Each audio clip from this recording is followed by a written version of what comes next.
Suite à l'ouverture de la première porte sainte à la cathédrale de Toulon, le 8 décembre, le diocèse de Fréjus-Toulon poursuit ses activités de l'année jubilaire de la Miséricorde par l'ouverture de deux autres portes saintes le 12 décembre. Les lieux choisis sont le sanctuaire de Cotignac et la cathédrale de Fréjus. Le diocèse est le diocèse de Fréjus-Toulon.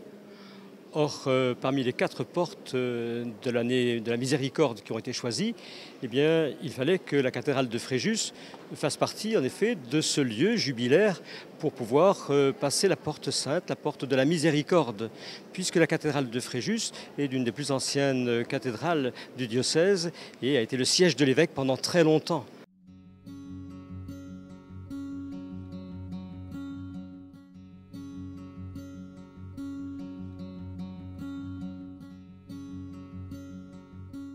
Vous savez que la miséricorde n'est pas simplement une compassion humaine, elle est bien au-delà.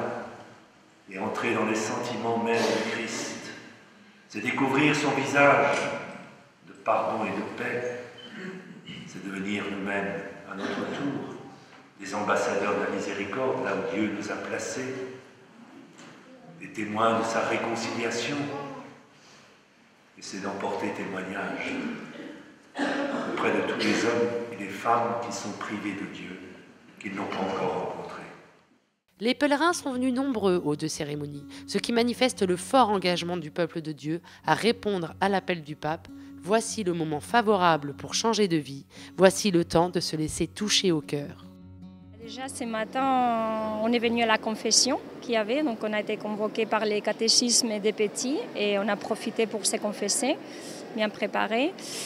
Et après, c'est les jubilés du pape qui nous envoient ici donc, pour avoir l'indulgence plénière et un grand bonheur. Donc, il y a l'évêque qui est là, c'est super, il y a plein de diocèses.